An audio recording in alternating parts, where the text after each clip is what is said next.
नमस्कार, मैं हूं राहुल चौधरी और डीएनपी इंडिया में आपका स्वागत है। और आपको बता दें कि हमारे साथ राष्ट्रीय लोकदल के राष्ट्रीय महासचिव संगठन त्रिलोक त्यागी जी मौजूद हैं।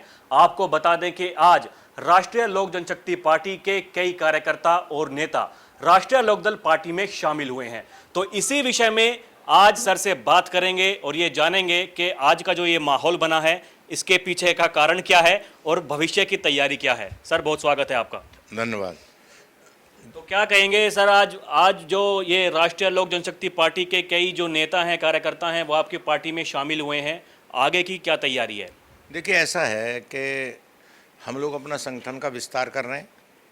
ये पार्टी चौधरी चरण सिंह जी की नीतियों पर चलती है और आज लोक जनशक्ति पार्टी के काफ़ी नेता लोग आज राष्ट्रीय लोकदल में ज्वाइन करें और लोक जनशक्ति पार्टी का जो एक तरह से निकास हुआ है वो लोकदल के अंदर से हुआ है। रामविलास पासवान चौधरी अजीत सिंह जी के महामंत्री थे, अजीत सिंह जी लोकदल के अध्यक्ष थे। एक लंबा एसोसिएशन हमारा उनसे है और ये लोग जो उनके यहाँ भी दो ग्रुप हो गए, एक उनके पासवान जी के बेटे का चिराग का और एक उनके भाई पारस का। तो ये जो लोग आज हमारे साथ ज्वाइन करे हैं ये पारस ग्रुप के लोग हैं और खेलपुर को उसके राष्ट्रीय अध्यक्ष, उनके महामंत्री, ये पश्चिमी उत्तर प्रदेश के, दिल्ली के और बिहार के बहुत लोगों ने ज्वाइन किया। मैं उनका स्वागत करता हूं और इस आशा के साथ कि हम इन सब साथियों को साथ लेकर लोकदल को मजबूत करेंगे और चौधरी चरण सिंह की जो विचारधारा है उसको देश भर में और सब जगह फैलाने और बढ़ाने का काम करेंगे। कई लोगों से मैंने बात की, उनमें से तो उनका ये कहना था कि देखिए जी, आज हमारी घर वापसी हो रही है, तो ये राष्ट्रीय लोकदल के लिए, एक राष्ट्रीय लोकदल की जो प्रगति के लिए एक बहुत ही अच्छा कदम है। आगे किस किस राज्यों में कैसी कैसी तैयारी रहेगी? देखिए, अब उपचुनाव भी हैं, तो कैसी तैयारी चल रही है? देखिए, ऐसा जैसे आपने कहा कि उन लोगों ने कहा घर वापसी, मैंने वही कहा आपको कि चौधरी चरण सिंह जी ने रामविलास पासवान जी को नेता बनाया, सन 77 में उनको एमपी बनाया। चौधरी चरण सिंह जी ने लालू यादव, नीतीश कुमार, मुलायम सिंह यादव और मैं गिनूंगा तो देवीलाल जी, ऐसे 50 नेताओं का नाम मैं लूँगा जो चौधरी चरण सिंह जी ने नेता बनाए थे। तो ये चौधरी चरण सिंह की सब एक फौज थी, ये अलग अलग हम लोग हो गए। जैसे गाना बजता है ना रेडियो पे कि इस दिल के टुकड़े हजार हुए, कोई यहाँ गिरा कोई वहाँ गिरा, कोई पासवान जी के रूप में चला गया, कोई नीतीश जी के रूप में, कोई लालू के रूप में, कोई मुलायम सिंह के रूप में और इधर अजीत सिंह जी रह गए। तो ये सब पुराना लोकदल है और अगर आप इसमें करोगे तो इसमें देवगौड़ा जी भी चौधरी चरण सिंह को अपना नेता मानते थे। बीजू पटनायक तो चौधरी चरण सिंह के उपाध्यक्ष रहे थे। आज जो बीजू जनता दल है, ये हम सब लोग एक परिवार के लोग हैं। तो वो सही कह रहे हैं कि वो अपने घर में वापसी हुई है और ये उनका स्वागत मैं आपसे कर रहा हूँ। हम लोग बाई इलेक्शन की तैयारी कर रहे हैं।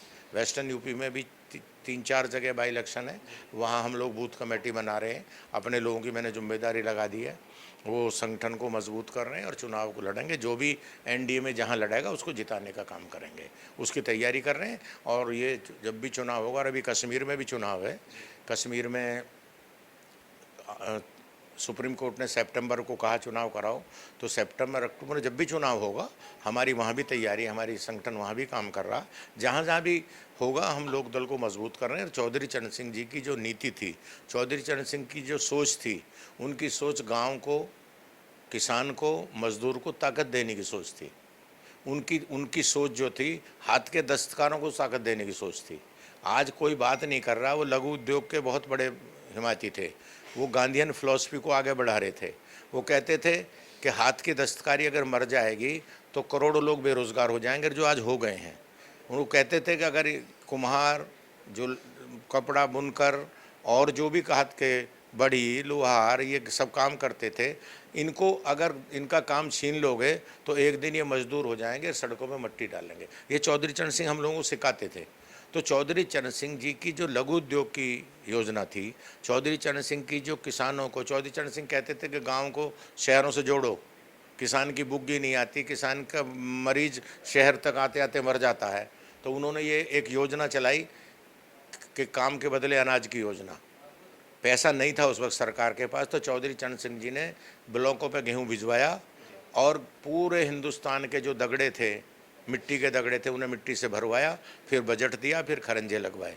चौधरी चरण सिंह जी गांव के आधुनिक नेहरू जी आधुनिक भारत के निर्माता थे, चौधरी चरण सिंह जी गांव को ताकत देने के निर्माता थे। जो गांव को ताकत मिली है, जो खेत को ताकत मिली है, उसमें चौधरी चरण सिंह जी का बड़ा रोल है। हम उसको आगे बढ़ाएंगे।